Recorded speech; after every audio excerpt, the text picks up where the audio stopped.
तो हेलो बच्चों, नमस्कार। स्वागत है आपका अपने ही यूट्यूब चैनल सवस एकेडमी पर।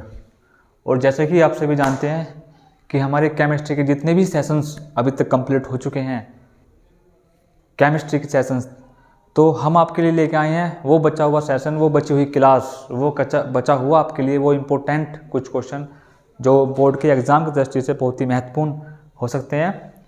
तो जितने भी सेशंस हमारे हुए हैं, आपने सभी ने, जो बच्चे 10th क्लास के हैं, सभी ने उन सेशन को अच्छे से कंप्लीट किया होगा, ताकि आपके बोर्ड के एग्ज़ाम के लिए वो सेशंस, वो सारे इम्पोर्टेंट क्वेश्चंस आपके लिए बहुत ही हेल्पफुल साबित हो सकें। तो हम आपके लिए लेके आए हैं वो क्लास, वो सेशंस या वो क्वेश्चंस जो महत्वपूर्ण क्वेश्चंस हैं। और आज हम कवर करेंगे उन क्वेश्चंस को बोर्ड के एग्ज़ाम के लिए केमिस्ट्री वाले पार्ट में, कि जहाँ से 4 से 5 क्वेश्चन केमिस्ट्री में बनते ही बनते हैं, कंफर्म ये बनते ही बनते हैं क्वेश्चन। ठीक है, उसमें आपके अभिक्रिया हो, केमिकल रिएक्शन हो, कोई तत्व पूछ रहा हो, कोई पदार्थ पूछ रहा हो। ठीक है, तो स्टार्ट करते हैं आपका फर्स्ट क्वेश्चन, समय को ना गवाते हुए। तो स्टार्ट करते हैं फर्स्ट क्वेश्चन। मार्कर कहाँ? आइए फर्स्ट क्वेश्चन की तरफ चलते हैं। और आप सभी जानते हैं कि हम जितने भी अब तक सेशंस हैं, जितने भी हम करा रहे हैं, इसमें फुल 10th क्लास तक के केमिस्ट्री हम कंप्लीट करा रहे हैं। उसमें आपका फिजिक्स हो, फिजिक्स के दूसरे सर हैं, केमिस्ट्री मैथ सचिन कुमार, मैं खुद यहाँ पे केमिस्ट्री करा रहा हूँ। और इसके बाद बायोलॉजी का जो सेशंस आएगा, बायोलॉजी तक क्लास होंगी, उसके लिए हमारे पास एक नए टीचर हैं, वो बायोलॉजी करा रहे हैं। ठीक है, और इसमें हम आपको पूरी केमिस्ट्री देंगे। अभी हम फर्स्ट चैप्टर की लास्ट क्लास में हैं, और आने वाले समय में 1-2 दिन बाद हम आपको सेकंड चैप्टर के लिए भी अच्छे से वीडियो बनाकर आपके सामने लाएंगे। तो जितने भी बच्चे 10th क्लास के लिए बोर्ड के एग्ज़ाम के लिए तैयार हैं, कि बोर्ड के एग्ज़ाम भी शायद आपके जनवरी के लास्ट वीक में होने की पूरी चांस है। बाकी जो भी अपडेट यहाँ से यूपी बोर्ड के लिए आएगा, हम आपको उससे भी अगवा करा देते हैं। तो लाते हैं आपका फर्स्ट क्वेश्चन, जो आज का फर्स्ट क्वेश्चन है। देखो फर्स्ट क्वेश्चन क्या कह रहा है। फर्स्ट क्वेश्चन कह रहा है कि समीकरण को संतुलित करो। केमिकल रिएक्शन इन बैलेंस क्या करनी है? बैलेंस करनी है। और हम आपको पहले भी बता चुके हैं कि केमिकल रिएक्शन बैलेंस क्यों होती हैं, ताकि दोनों तरफ, एक तरफ अभिकारक होते हैं, एक तरफ उत्पाद होते हैं, कि ताकि हम दोनों ही तरफ जो परमाणु संख्या होती हैं, परमाणु होते हैं, उनकी क्या कर सकें, उनको समान कर सकें। देखो फर्स्ट क्वेश्चन क्या है हमारे पास। फर्स्ट क्वेश्चन है मेरे पास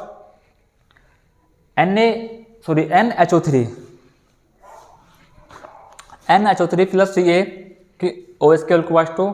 इसके बाद जो केमिकल रिएक्शन बनती है हमारे पास, ये NOH की NO3 की होल/2 और प्लस जल, क्या निकलता है? जल बाहर निकलता है। तो हम केमिकल रिएक्शन के लिए करते हैं यहाँ पे, देखो केमिकल रिएक्शन क्या होता है कि जितने अणु इधर होंगे उतने ही अणु इधर होंगे, जितने अणु इधर होंगे उतने अणु क्या होंगे? इधर होंगे। तो ठीक है, हम करने की कोशिश करते हैं। तो केमिकल रिएक्शन बैलेंस किस तरह से करते हैं, देखो मैं पहले स्टार्टिंग से करता हूँ। जितने मेरे पास हाइड्रोजन है, हाइड्रोजन को पूरा करूँगा, फिर यहाँ पे कैल्शियम को पूरा करूँगा, फिर ऑक्साइड हाइड्रोक्साइड है, फिर उनको पूरा करूँगा। ठीक है, देखो होते क्या है। देखो मैंने कहा यहाँ पे H है, और इधर भी H है, यहाँ भी H है। ठीक है, देखो ये हाइड्रोजन है, ये हाइड्रोक्साइड है, ये तो हाइड्रोजन है हमारे पास, सिंगल तत्व क्या है? हाइड्रोजन है। और आपके लिए महत्वपूर्ण पॉइंट यहाँ पे क्या होगा, अगर मेरे पास कोई सिंगल हाइड्रोजन है, तो वहाँ पे मैं हाइड्रोजन को ही बैलेंस करूँगा। हाइड्रोजन को क्या करूँगा? हाइड्रोजन को बैलेंस करूँगा, क्योंकि यहाँ पे क्या है? सिंगल हाइड्रोजन है। यहाँ पे क्या है? OH। क्या है यहाँ पे? OH। और OH का मतलब क्या होता है? हाइड्रोक्साइड। इसका मतलब क्या है कि यहाँ पे तो मुझे H को पूरा करना है, और यहाँ पे OH को पूरा करना है। ठीक है, कोई बच्चा ये कंफ्यूज ना हो कि यहाँ पे H और O अलग अलग होगी। ठीक है, तो देखते हैं। देखो यहाँ पे क्या है? H। यहाँ पे क्या है? H। यहाँ पे कितने अणु H के? 2 अणु में। यहाँ पे कितना अणु H का? 1 अणु में। तो मैं क्या करता हूँ, यहाँ पे 2 से मल्टीप्लाई कर देता हूँ। किससे? 2 से। अब देखो मैंने यहाँ पे 2 से मल्टीप्लाई कर ली। अब यहाँ पे भी H के अणु 2 हो गए, यहाँ पे भी H के अणु 2 हो गए। ठीक है, यानी कि H हमारा क्या है? हाइड्रोजन हमारा कंप्लीट है। ठीक है, उसके बाद देखते हैं दूसरा NO3। NO3 यहाँ पे कितना है? NO3 यहाँ पे 1 है, यहाँ पे NO3 कितनी है? 3 दूनी 6 है, 3 दूनी 6। NO3 कितने हो गए यहाँ पे? देखो NO3 यहाँ पे 3 है, और यहाँ पे भी 3 है, इसकी होल क्वाइस 2 लगा हुआ है, यानी कि 3 दूनी 6, तो मैंने 2 से मल्टीप्लाई करा, 3 दूनी 6। इसका मतलब क्या है, हमारा NO3 भी क्या है, कंप्लीट हो गया। ठीक है, और देखते हैं आगे Ca कितना है, यहाँ पे भी 1 है और यहाँ पे भी क्या है, Ca 1 है।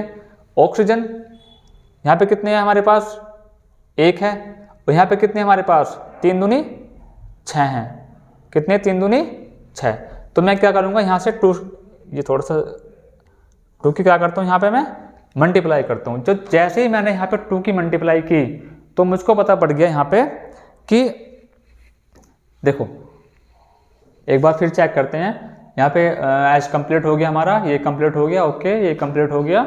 उसके बाद हाइड्रोजन यहाँ पे 2 हैं, यहाँ पे 2 हैं, यहाँ पे भी 1 हो गया, सिंगल हो गया, 1 2 ठीक है, हो गया हो गया हो गया हो गया, ये कंप्लीट हो गया, को 2 ठीक है, OH की इक्वल्स 2 ठीक है। तो केमिकल रिएक्शन जो हमारी है ये पूरी कंप्लीट है। केमिकल रिएक्शन क्या है हमारी, कंप्लीट। देखो कैसे, हाइड्रोजन कितने हैं यहाँ पे, 2, वहाँ पे कितने, 2 दूनी 4, इसका मतलब 2 और 2 दूनी 4, ओके कंप्लीट है। अब चलते हैं आगे। ये मेरे पास क्या है, NaOH, क्या है मेरे पास, NaOH। ये मेरे पास है H2SO4, शांत सल्फ्यूरिक अम्ल, ठीक है, शांत सल्फ्यूरिक अम्ल। अब जब NaOH H2SO4 से भी क्रिया कर रहा है तो मेरे पास Na2SO4 बन रहा है, Na2SO4 बन रहा है, और जल के अणु क्या निकलने हैं, बाहर निकलने हैं। ठीक है, देखो जितने भी हम अब तक क्लास हमने कराई हैं और जो ये क्लास चल रही है अब तक की, और इससे पहले वाली क्लास जिस भी स्टूडेंट ने देखी होगी, ये एग्ज़ाम की दृष्टि से बहुत ही महत्वपूर्ण क्लास है। क्यों, क्योंकि जितने भी थ्योरेटिकल पार्ट होता है बच्चों उसको तो याद कर लेता है, याद करने हैं और लिखनी है, ठीक है, लेकिन ये जो हम केमिकल रिएक्शन को बैलेंस करा रहे हैं ये आपकी प्रैक्टिस की होती हैं। आप जितनी भी इनके लिए प्रैक्टिस करोगे, मैं ये नहीं कह रहा, मैं आपसे विश्वास दिलाता हूँ, आपसे दावा करता हूँ कि केमिकल रिएक्शन जितनी भी मैंने यहाँ पे कराई हैं इससे बाहर नहीं जाएंगी, ये मेरा वादा है आपसे। ठीक है, तो देखा करते हैं क्या बन रहा है, Na2SO4 बन रहा है और जल के अणु क्या निकलने हैं, बाहर निकलने हैं। ठीक है, तो अब इन केमिकल रिएक्शन को बैलेंस करते हैं। देखो किस तरीके से केमिकल रिएक्शन ये बैलेंस होती हैं। यहाँ Na कितना है, 1, यहाँ Na कितना है, 2, तो मैं यहाँ पे क्या करूँगा, 2 से मल्टीप्लाई कर दूंगा, Na क्या हो जाएगा, कंप्लीट हो गया। ठीक है, यहाँ पे SO4 कितना है, 1 है, यहाँ पे SO4 कितना है, 1 है। ठीक है, अब आते हैं OH की देखते हैं।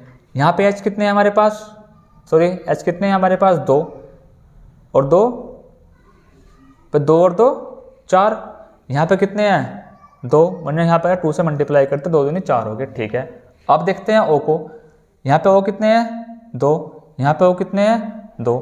इसके मतलब है कि हमारी केमिकल रिएक्शन ये बिल्कुल क्या होगी, बैलेंस हो चुकी है। ठीक है, यानी कि एक अभिकारक के रूप में जितने परमाणु मेरे पास थे, परमाणु की संख्या मेरे पास थी, उतने ही उत्पादक के रूप में मेरे पास परमाणु की संख्या है। ठीक है, और जितने भी अभिकारक होते हैं, जितने भी उत्पाद उससे निकलते हैं, अभिकारक से उत्पाद बनते हैं, उनमें परमाणु की संख्या ही क्या होनी चाहिए, बैलेंस या फिर समान होनी चाहिए। और जब समान हो जाएगी तो इसे क्या बोलते हैं हम, केमिकल बैलेंसिंग।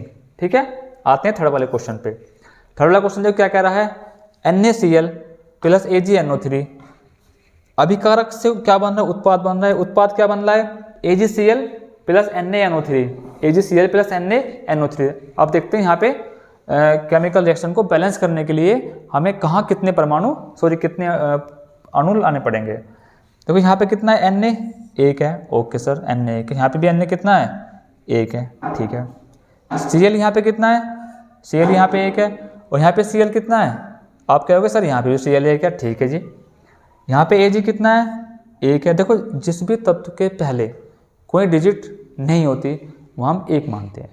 ठीक है, यानी कि शुरुआत करते हैं हम 2 3 4 5 6 से। यहाँ पे Ag कितना है, 1, यहाँ पे Ag कितना है, 1, यहाँ पे NO3 कितने हैं, 3, यहाँ पे NO3 कितने हैं, 3। अरे ये तो ऑलरेडी बैलेंस है भाई, इसके मतलब जो टाइप करने वाला उसने गलती कर दी यहाँ पे। चलो कोई नहीं, ये क्या है, केमिकल रिएक्शन बिल्कुल बैलेंस है। क्या है केमिकल रिएक्शन, पहले से क्या है, बैलेंस है। तो मैं कहूँ यहाँ पे ये क्या है, संतुलित हो चुकी है ना, संतुलित लिख देते हैं यहाँ पे, संतुलित होगी। ये पहले से संतुलित है, इसका मतलब ये भी संतुलित लिख देंगे यहाँ पे, कोई दिक्कत नहीं है। अब आते हैं 4 वाले क्वेश्चन पे। किस पे क्वेश्चन पे? 4 वाले पे आते हैं, इस वाले पे। यहाँ पे बेरिलियम कितना है? Ba 1 है, Cl2 H2SO4 plus BaSO4 plus HCl। देखो यहाँ पे कोशिश करते हैं कि केमिकल रिएक्शन कैसे बैलेंस होगी, ठीक है, देखते हैं। देखो यहाँ पे Ba कितना है? आप कहोगे 1 है, ठीक है। यहाँ पे Ba कितना है? आप कहोगे 1 है, ठीक है। यहाँ पे Cl2 कितने यहाँ पे? Cl2 कितने यहाँ पे? 2। यहाँ पे Cl2 कितना है? 1। देखो Cl2 यहाँ पर 2 मल्टीप्लाई हम कभी नहीं करेंगे, मल्टीप्लाई करनी होती है किसी भी अणु के पहले, ठीक है। तो मैंने क्या किया, यहाँ से 2 से मल्टीप्लाई कर दी, HCl2 HCl2, ठीक है, HCl2 हो गया यहाँ पे, ठीक है। अब देखते हैं हम क्या H को, किसको देखते हैं? H को। यहाँ पे H कितने थे? 2। यहाँ पे H कितने हो गए? ऑलरेडी मल्टीप्लाई करते कितने हो गए यहाँ पे? 2। इसके मतलब अगर मैंने यहाँ पे 2 से मल्टीप्लाई करी तो पूरी केमिकल रिएक्शन क्या होगी मेरे पास? बैलेंस होगी। आप सभी देख भी रहे होंगे बोर्ड पे। वीडियो को पॉज करें, वीडियो को रोकें, ठीक है। देखो मैं आपको करा रहा हूँ। कभी कभी ऐसा होता है किसी बच्चे के माइंड में घुसती नहीं है बातें, वो कैच नहीं कर पाता है कि केमिकल रिएक्शन इतनी फास्ट किस तरीके से कंप्लीट होगी, कि हमने यहाँ पे 1 2 ही लिखा है, पूरी केमिकल रिएक्शन क्या होगी? बैलेंस होगी। हमने ये पहले थी, हमने यहाँ पे 2 लिखा है, वहाँ पे 2 लिखा है, 2 लिखा है, 2 लिखा है। मतलब ऐसा क्या है कि पूरी केमिकल रिएक्शन 1 या 2 अक्षर से क्या हो रही है? कंप्लीट हो रही है, ठीक है। तो वीडियो को रोकें, हल्का सा बैक करें, उसकी स्पीड कम करें, ठीक है, उसको फिर देखें अच्छे से कि केमिकल रिएक्शन किस प्रकार से बैलेंस कराई जा रही है, ठीक है। तो ये भी केमिकल रिएक्शन क्या है? बैलेंस होगी बिल्कुल।